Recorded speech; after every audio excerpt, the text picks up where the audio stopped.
So this is a joint paper that's written with Alberto Carvalho from Harvard Business School and Robert Veenstra from UC Davis.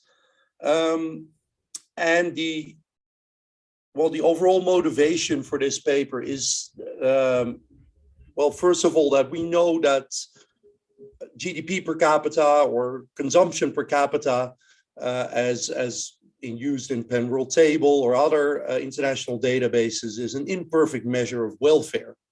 And more specifically, it of course omits many welfare relevant factors such as differences in life expectancy or inequality, as in the famous paper by Jones and Klenow of 5 years ago. And more generally, that's part of the beyond GDP discussion, of which I believe our next ESCoE webinar by Rutger Hoekstra is also going to talk about. So we know that GDP per capita is imperfect. We also know that in the international trade literature that there's a big emphasis on looking at the impact of foreign trade costs and what the gains from international trade are. And that is useful if you want to evaluate policies regarding trade liberalization and so on. But if you want to make a cross-country comparison, then this theoretical framework suggests that we also should take into account domestic trade costs and differences in product variety. So in this model, we start with the framework of Mellett's Chenet type trade models and extend them in a way that we can make cross-country comparisons of the cost of living and thereby get closer to a welfare comparison than current measures. And indeed, I said that when making that extension, it becomes clear that these domestic trade costs and product variety are additional factors alongside the cost of foreign trade.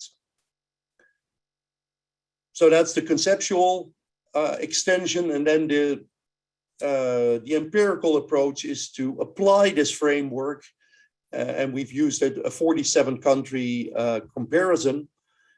And in terms of measurement, our main novelty is to use data on the number of barcodes and firms to capture variety differences. Now, important to note here is that the scope of most of our analysis is on traded consumption goods. We, in the end, also expand to cover all of consumption, but we don't propose a different perspective on that consumption. So it is, in that sense, it is limited in scope. Now, more generally, we tie to a broader literature, a set of literatures on domestic trade costs. In the international trade literature, there's also much recent attention to product variety and how to deal with that.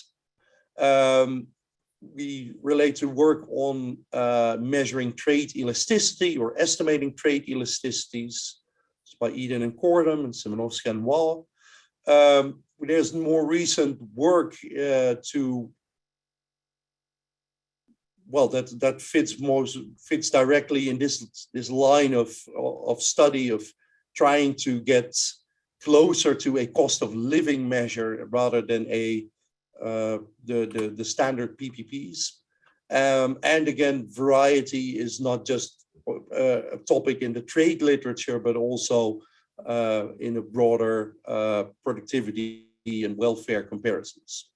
So now, in addition to the link to the academic literature, we of course also link to official statistics. And of course, we're not going to claim here that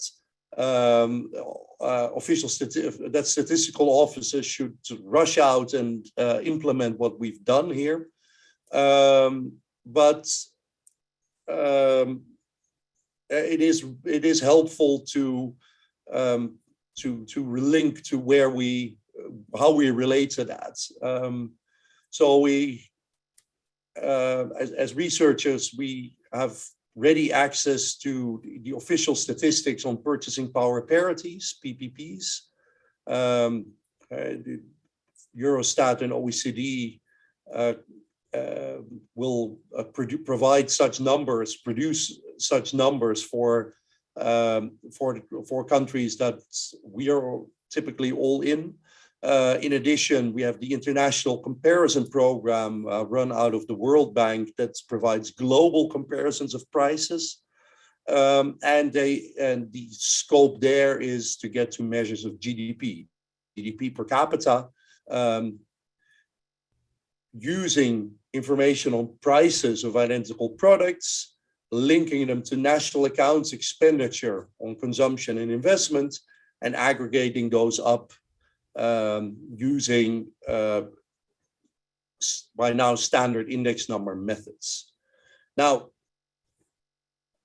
for a long time, we've also known that the PPPs that come out of this are helpful and are certainly more informative of relative living standards and relative price levels than just relying on market exchange rates. Yet at the same time, the link to, well, the true cost of living, if you want, and welfare is admittedly weak. The late Peter Neary contributed to this by showing how non-homothetic preferences could be incorporated. Deaton and Heston, in their overview article, discussed this topic more broadly. Also for reference, the Penworld table, it's currently developed and maintained by us here in Groningen, as well as Veenstra out of UC Davis, that extends this to incorporate export and import PPPs. But again, the emphasis really on measuring and comparing prices rather than trying to approximate the cost of living. So let me first sketch very briefly the theoretical framework that we work with. As said, it's built heavily on the Mallet-Chenet trade models. So says utility functions. Firms get a productivity draw from a Pareto distribution. And then the first expression shown here shows that that you can define a CES price index that aggregates over domestic and foreign varieties. Now then, from that starting point, we show that you can get to a measure of the theoretical cost of living between countries, between country I and country J, in particular sectors, consumption sectors, and use the following statements at the bottom here, which consist of two parts. First, there is the CES price index for domestic goods, with the mass of firms and varieties in each country, elasticity of substitution, sigma. There's the factor cost or wages, and productivity, phi, shown here. So that's part one. And part two is that there's gains from trade. There's gains from importing, and there should be an I and J superscript on the lambdas. As we know from the trade literature, Arkelakis, Cossino, and Rodriguez-Clare, this share of spending on domestically produced goods is a sufficient statistic in many trade models to tell us what the gains from international trade are, gains from importing. Now, this is fairly, there's not much novel up to this point. But once we put a little more structure on this by assuming that the fixed cost of production for the domestic market and the fixed cost of entry are proportional, the statement over there, we get to a proposition 1, which splits up our cost of living index into 4 parts. And those 4 parts are what we are actually going out to measure in the second part here. Let me highlight that same cost of living equation a little more closely. We started from a CES framework, so index number aficionados will recognize that implies using Sadow-Varsha weights, basically a transformation on expenditure shares, but those are used to aggregate over each of the consumption sectors that we cover. There's a first part, the W over A mu to the power 1 over theta. That's the factor cost over sectoral factor cost over sectoral productivity. So as we will show later on, we implement that by calling on dual growth accounting or the dual dual theory. If factor prices over productivity should be equal to relative output prices, sectoral output prices. So the cost of living will be higher if output prices for that sector are higher. They are also higher, that's the third term with the taus, they're also higher if domestic trade costs are higher. And so if we're talking about domestic trade costs, we refer to things such as the margins paid on to wholesalers, to retailers. Also incorporated there are indirect taxes such as VAT or and excise taxes. So these will raise the prices and thereby cost of living. There's the ratio of the lambdas, so the share of spending on domestically produced goods.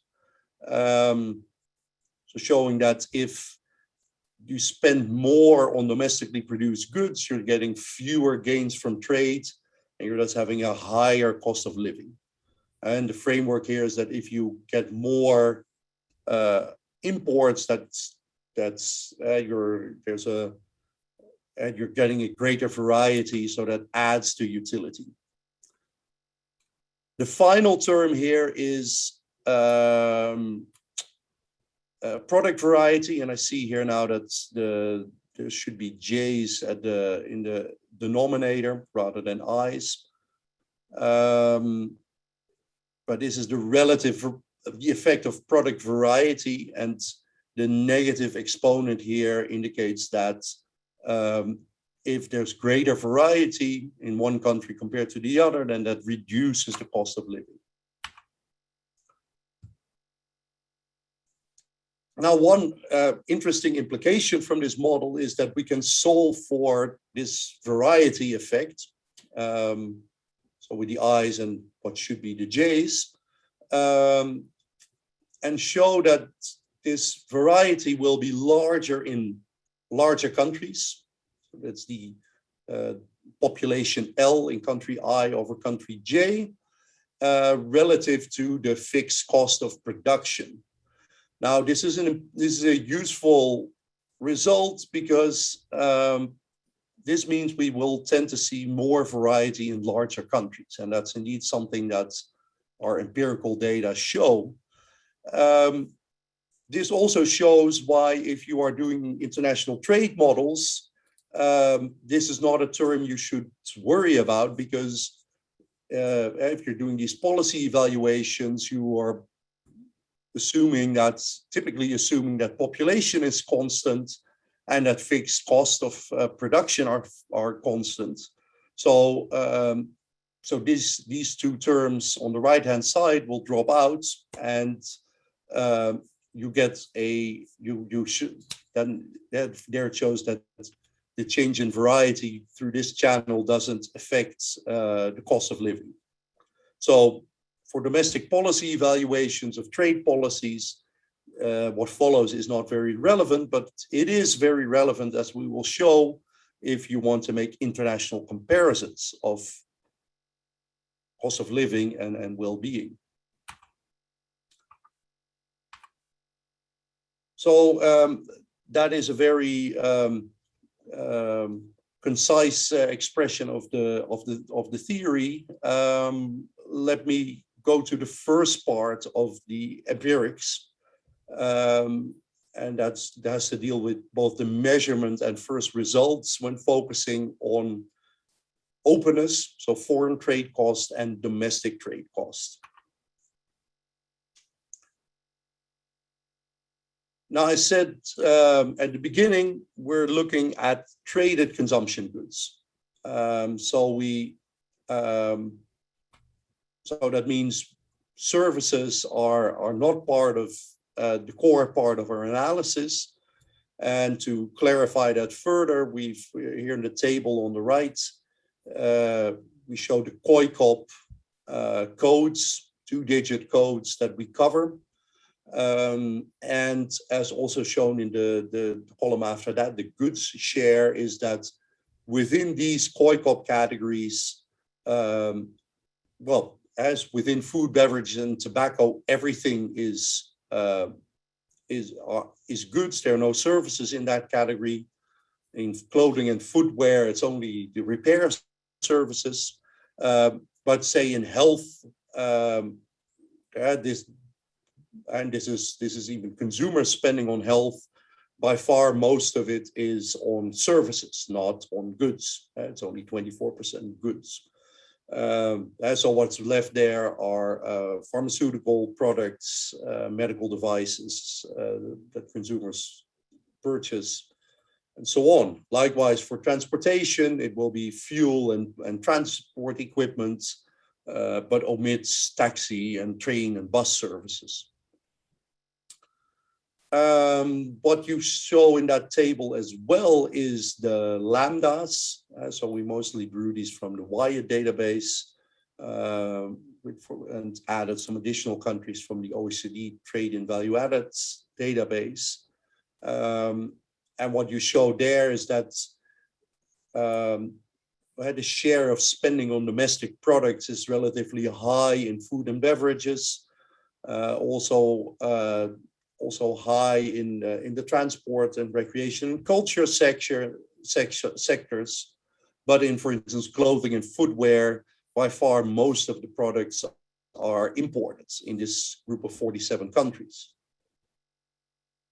Of course, there's a lot of variety across countries, and that's what we'll exploit in what follows.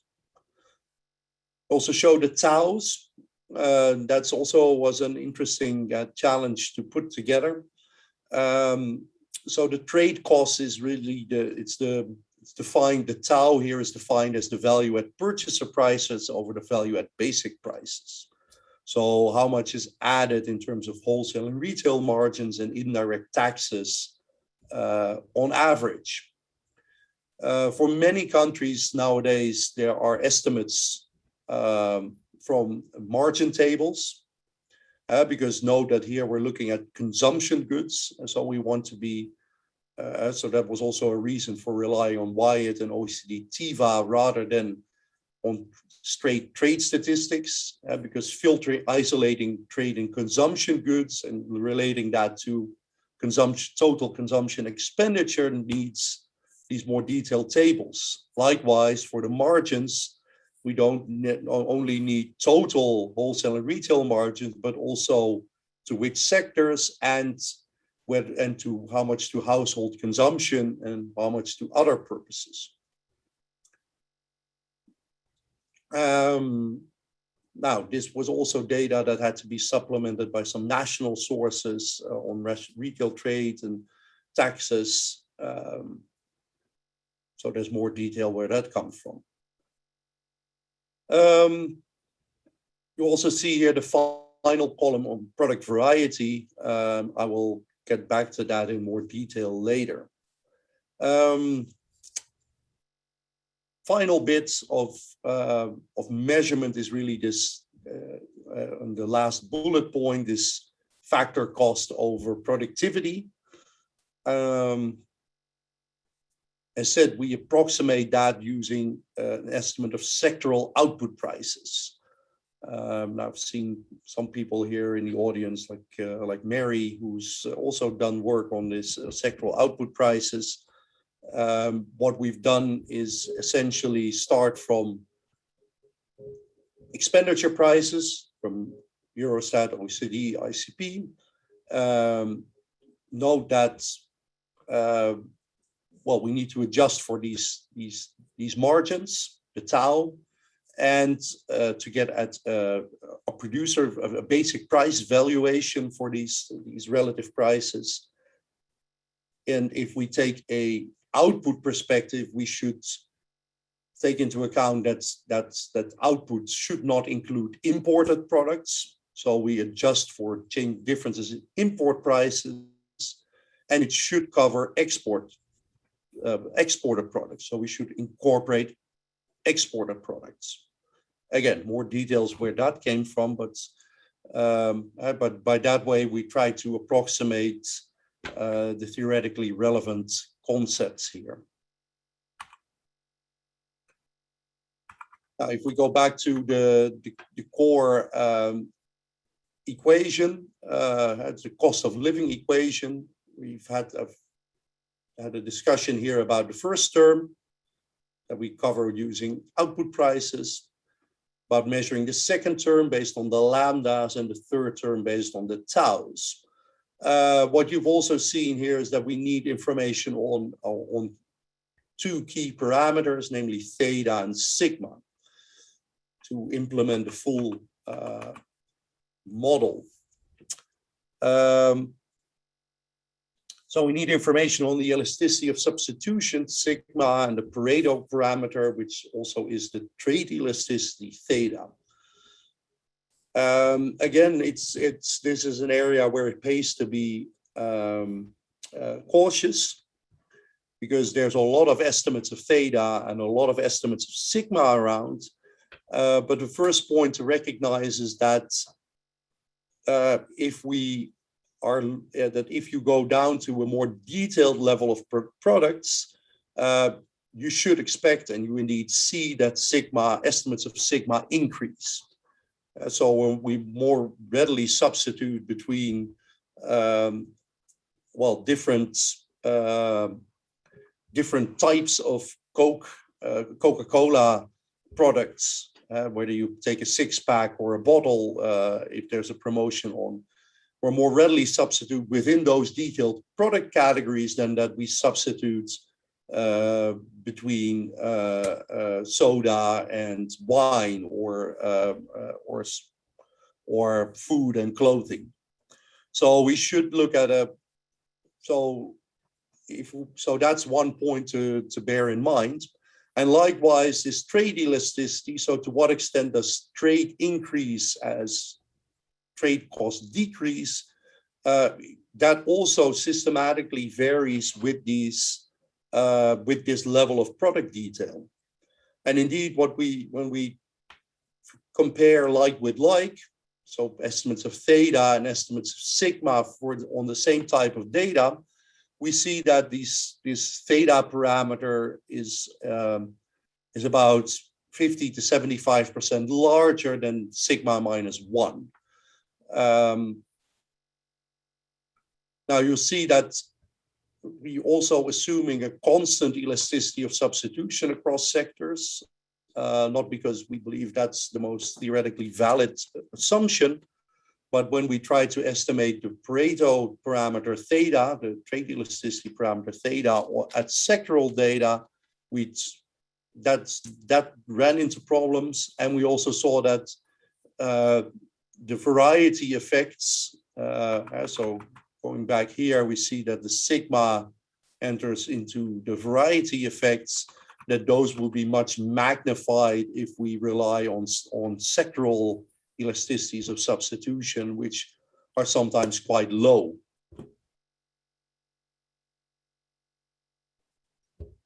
So what we do our estimates but on our, well, our baseline is using a combination of sigma and theta that's relying on very relatively high parameter values, namely based on, so we take the elasticity of substitution from the recent paper by Redding and Weinstein, who also look at substitution between different barcodes. So that's also the one at which we talk about product variety.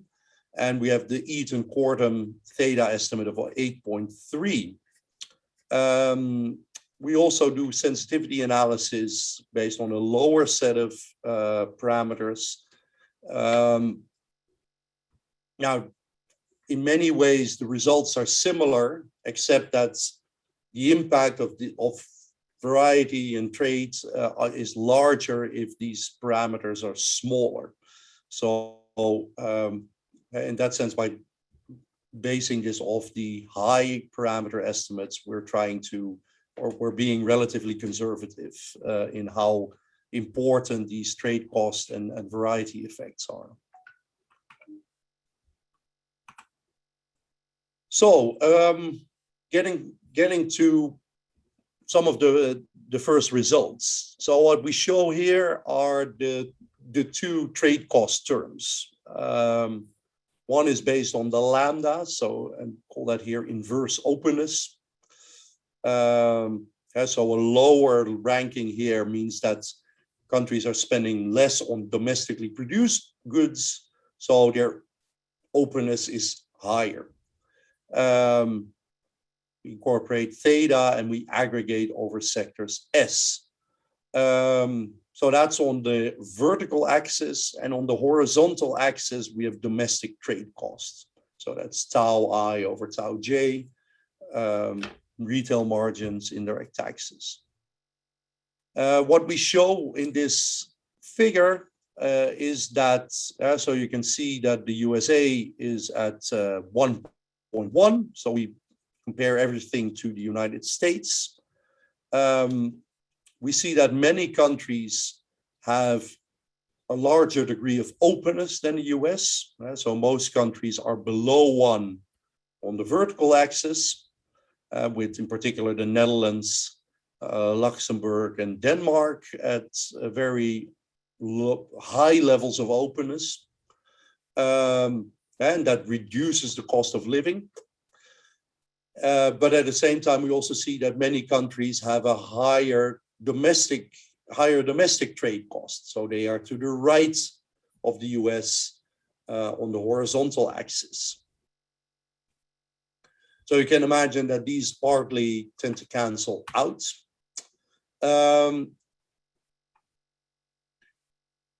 Now, before showing how exactly these cancel out, it's helpful to show that, well, no, let me first show how they indeed. So if we look at the effect of this inverse openness and domestic trade cost on the cost of living. So if we're doing that, then we're basically taking then we're taking the first 3 terms of this right-hand side equation. We're omitting the variety term m over lambda here. What we see is that, well, in the left panel, we plot log of cost of living against the log of traded consumption levels. On the right-hand side, we plot the difference. And we see already that this has a substantial effect. So the countries with the highest degree of openness, so Denmark, Netherlands, and Luxembourg, come out with much lower cost of living levels than the US, but also countries that are above. So one question we may ask is, well, why do, in particular, these countries like Netherlands, Denmark, and Luxembourg, but also Belgium, why do they end up so low? Then it's helpful to contrast here the openness, so the inverse of what we showed before, and the terms of trade. So import relative to export relative to import prices. Because these, as said before, when we go to a measure of output prices, that should, by the theory, figure into this cost of living, we are excluding import prices, which are part of consumption, but including export prices, which are only part of output, not of consumption. So terms of trade affect consumption prices relative to output prices, and openness has a direct impact on the cost of living. So now we can compare, say, these three countries, Netherlands, Denmark, and Luxembourg. So these are countries with a high degree of openness, high on the vertical axis, that lowers their cost of living, but they have similar terms of trade. So the consumption prices are fairly similar to those in the US.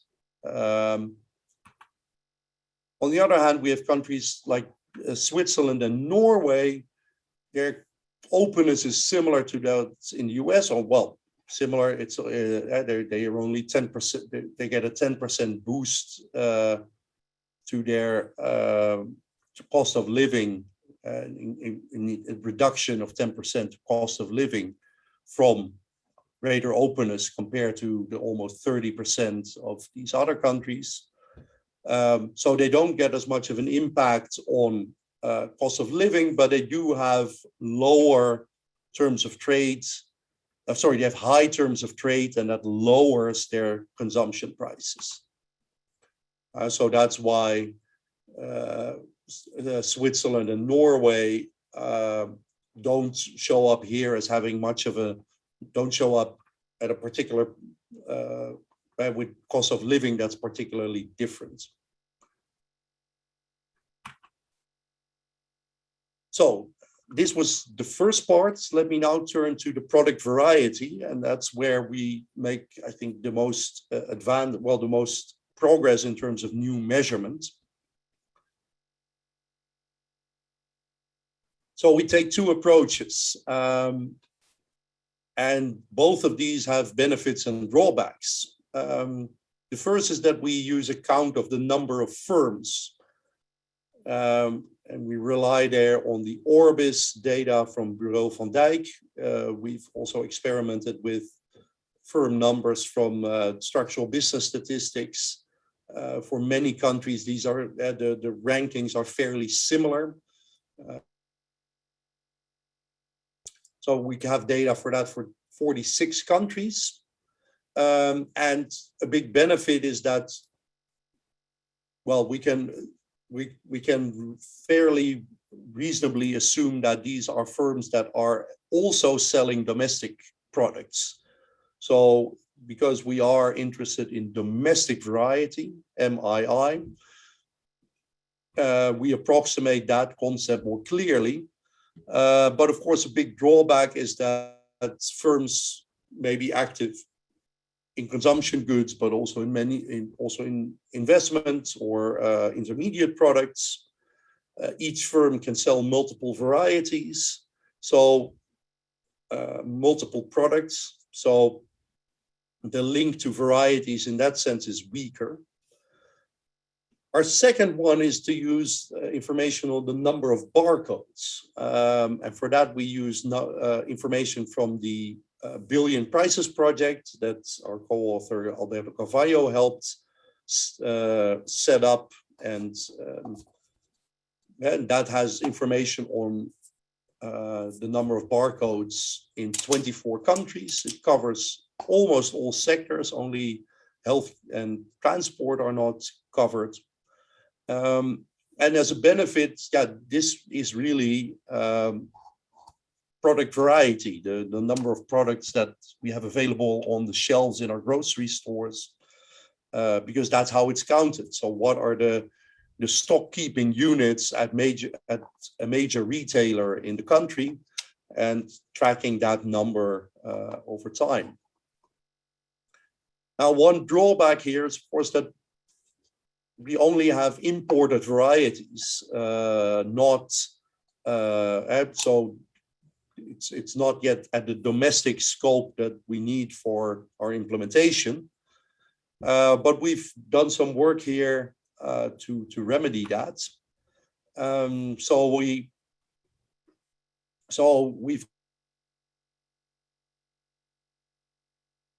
hired freelancers, 56 of them across 19 countries.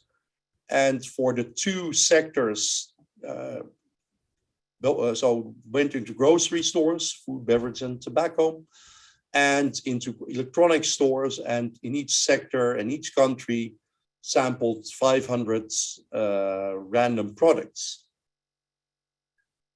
Now, as you can see here from the, so they used a custom mobile phone app, so where they could upload a picture and indicate, as in this picture, that, well, they were in Germany, and they picked up and they saw here this product was made in China, so the country of origin is international. So from that way, we get quite a lot of observations on the share of domestic varieties, but not for all sectors and not for all countries. So when we don't have information on the share of domestic varieties, we assume that the share of domestic varieties is equal to the share of domestic expenditure. And of course, we have overlap between these. So for countries and sectors where we have both, we can verify that this assumption is reasonable. Of course, these don't match exactly, but this seems like a reasonable approximation.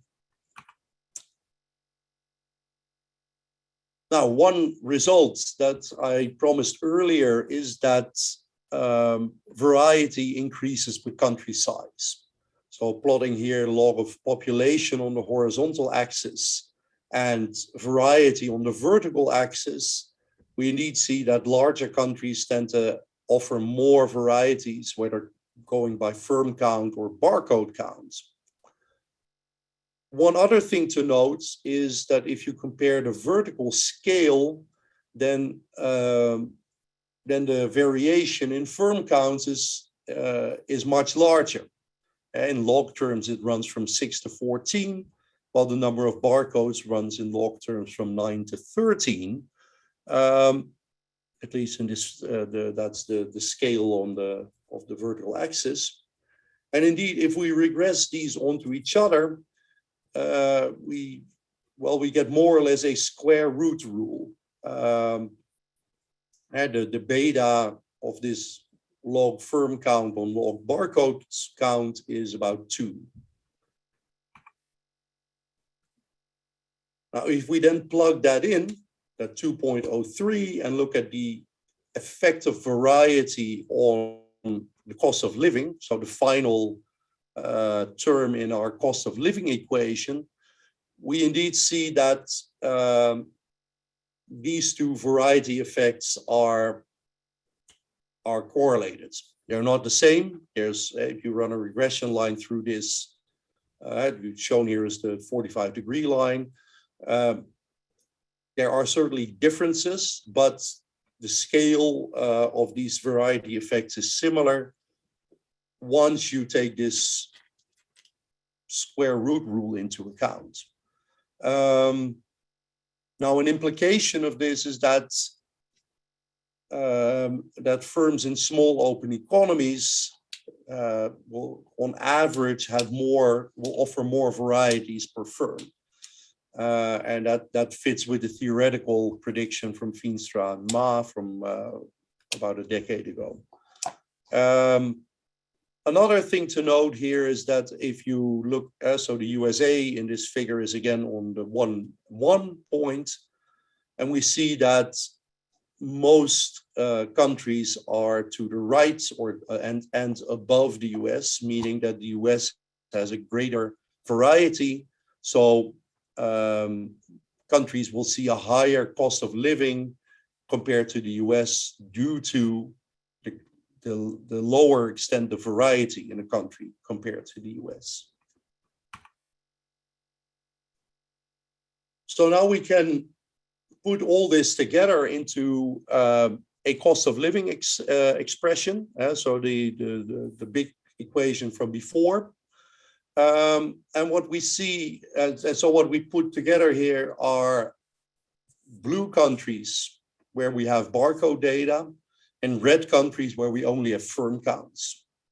You see that there's a confidence interval around these countries with only firm count data. And that is because this 2.03 that I showed a couple of slides ago is imprecisely estimated. So taking that into account in a bootstrapping procedure shows that there is some, due to that, the uncertainty about the precise adjustment for firm counts to approximate true variety leads to some degree of uncertainty about cost of living. What we see is that after putting everything together, most countries have a higher cost of living relative to the US than implied by consumption PPPs.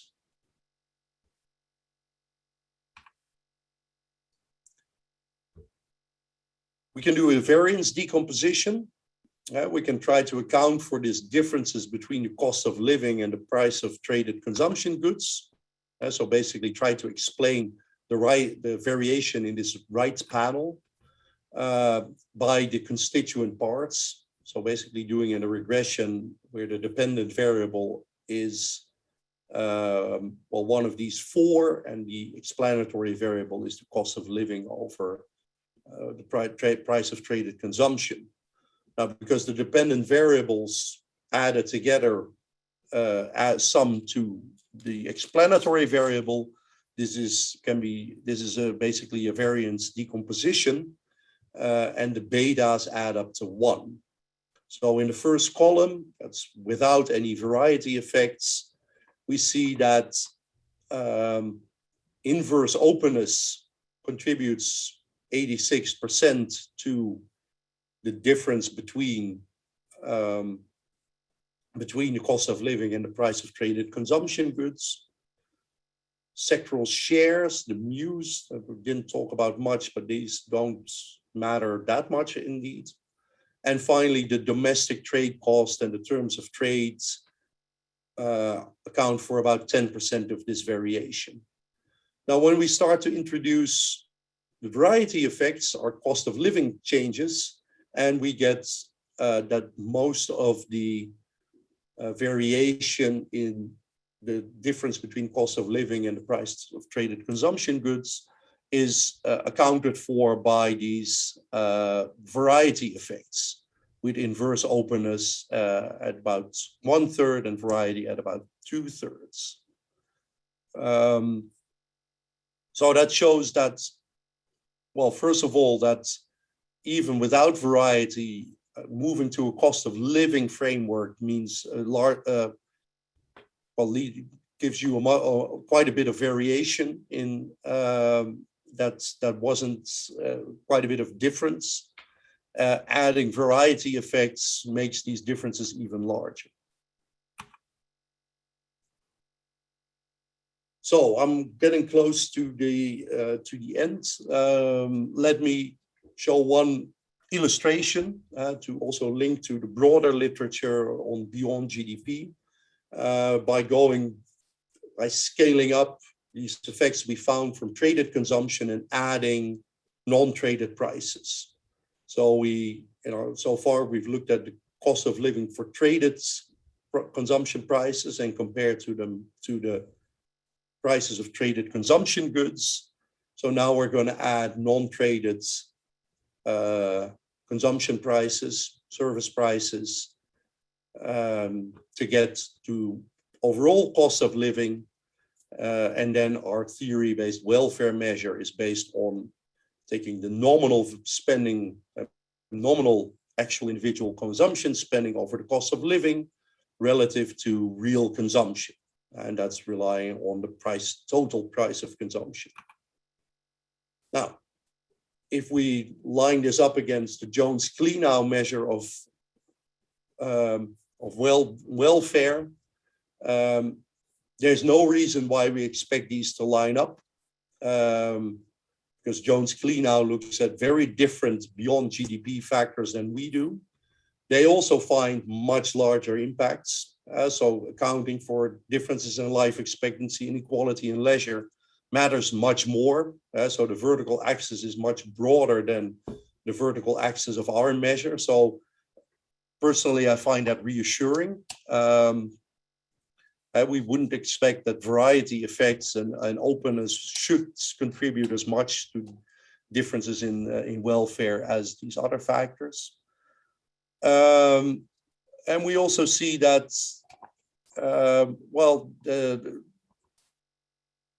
there are some differences in these patterns as well. So one way of going beyond GDP will not give you the same numbers as the other way. And that's, again, not as you, I wouldn't have expected them to match up from that sense either. So I get to my concluding remarks. So also from a measurement perspective, I think this is a useful step forward. If we want to have our statistics linked to economic theory to tell us something that we would find meaningful as economists, we have to move to additional types of data. And doing so shows that these different types of data can make for a substantial difference. Again, as said, as I started out with, this is not a claim to say, well, here's our variety numbers. Please, ONS or Eurostat, plug these into your data and use our preferred adjustments. There are many different difficulties that would have to be overcome. At the same time, it does show that that we can move beyond GDP in data terms as well. So I hope that's made for stimulating 45 minutes. So let me now turn it back over to Peter as our chair for this session. Thanks very much. That was indeed a very stimulating 45 minutes. Thanks very much. That was super interesting. So we do have some questions in the Q&A. So if you've been itching to ask a question during the talk, now's the time to ask. So I noticed we've got Sanjeev Mahajan, who has a couple of what looks like detailed questions. So Sanjeev, go ahead. Hi, Rob. Thanks for that presentation, and thanks, Peter. It was more a case of when we stand back and see how the world is changing, globalization, impact of COVID, masking the impact of Brexit is changing trade flows. So one is, do you think you'll be covering services in the near future? Because obviously there's a huge trade on the services side, no boundaries, no borders, etc. Coming to goods, obviously I understand the focus of your work on domestic only and the link to the various data sources. But obviously we have a lot of domestic to import substitution that goes on. And quite often the quality of the product that we import is not necessarily, even if it's the same product, tends to be cheaper or maybe a different quality. Do you adjust for that? And then the second aspect is linked to the same aspect of imports, the cheaper cost of production for the same import and any adjustments made, because what these things do, they distort the import to domestic relationship. And it's a lot more dynamic than some of the data sources that we've got, which tend to be a few years going back in time. Any thoughts would be welcome. Thanks. Sure. Well, thank you, Sanjeev. Now that's let me start at the end. So we have so the domestic to import substitution. Now that's indeed a tricky one. As you mentioned, there are quality differences. Well, say in the basic trade model, this the main thrust of this is that, well, we observe that there's this substitution because there's less spending on domestic products than on that spending on domestic products is different or it changes. So that in itself gives us a well, that must mean these are doing something well. Now we do also get into, as mentioned, if we want to measure sectoral output prices, we need measures of export and import PPPs. So these are based on Rob Veenstra's earlier work on quality adjusted trade prices. And the idea again of this quality adjustment is to look at the supply and demand of quality and infer how large the quality differences have to be to explain the observed trade patterns. So the short answer to one of your questions is yes, we recognize there's quality differences and we take that into account. And finally, if we care about, as said before, when we care about well, how much is this doing for welfare, just observing the shift towards imports is enough in many trade models as in ours to approximate to capture the welfare gains. Services, that's of course a very challenging area. We know there's a lot of it is going on. Although the no barriers remark is well, maybe not as relevant as it was a couple of years ago. Now, in principle, I don't think there's this logic of the lambda, so domestic expenditure, spending on domestically produced goods, could carry over to some degree. But we also know that services, that say your services trade has different modes, and I'm personally, well, I'd have to discuss this again with Rob Veenstra, who's more of a trade theory expert. But I can imagine that if you have foreign students coming to study at Cambridge from the continent or from other countries, that they're importing educational services, but there's a lot more going on. So whether you can use the same simple frameworks, I don't know. I don't know whether anybody has thought very deeply yet about that, but that could well be my ignorance. Thanks very much. I'm going to abuse my position as chair and ask my own question. I think it's a bit of an unfair question. But given that we're talking about cross-country comparisons, the fact that preferences are homothetic is a bit awkward, obviously, because there might be quite big income gaps between these places. So is there, I mean, is it at all easy to extend this to a sort of case with non-homothetic preferences in some way? Well, as I mentioned in my introduction, Peter Neri did substantial work on this, and more recently also working with Ingrid Almas in Norway. it's a tricky thing, because at some point you then have to start estimating demand systems on these cross-country data. Are you only going to allow for non-homothetic preferences, or are you going to try to allow for differences in preferences more generally?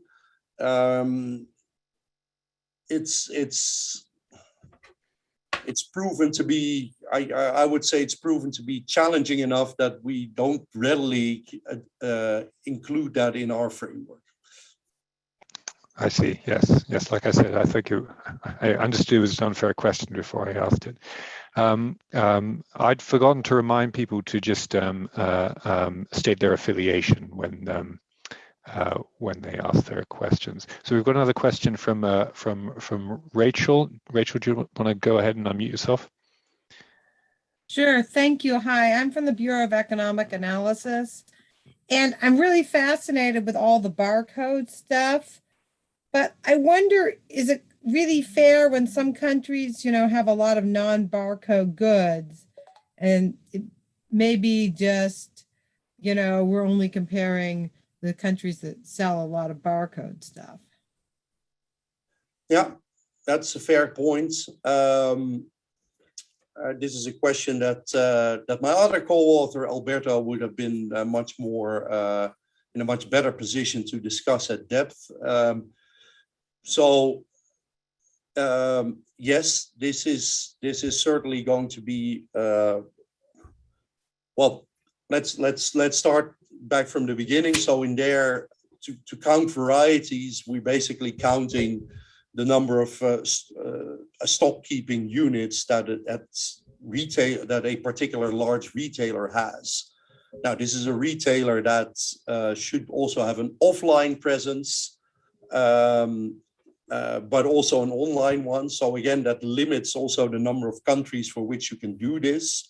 And that would certainly be grounds for questioning if nothing else, the precision, for instance, for a country like India, whether you are indeed capturing true product variety that is available, and to what extent that product variety is nationally representative, because you can well imagine that it might work well for urban areas where supermarkets with larger inventories are readily available, but is less relevant for rural areas where you have much fewer available. Now, where maybe reliance on village markets is more prevalent, in particular in food and beverages.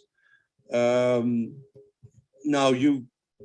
given that for most countries we find that variety is lower than in the US, you might say, well, we might be understating the degree to which that's the case in some countries. So it could be that cost of living in say India is even higher, because their variety their effective nationally representative variety is lower than our barcode data is indicating. Now, how to exactly put a plausible number on that, I don't know, but I think that would be the direction for some of these countries.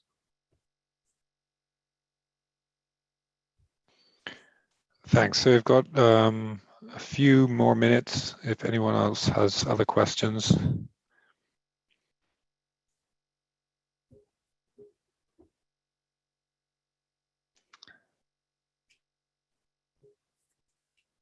So I'll give people a few seconds to type. Otherwise, I guess my final question is, of course, so this raises important questions about, the benefits to opening yourself up to trade.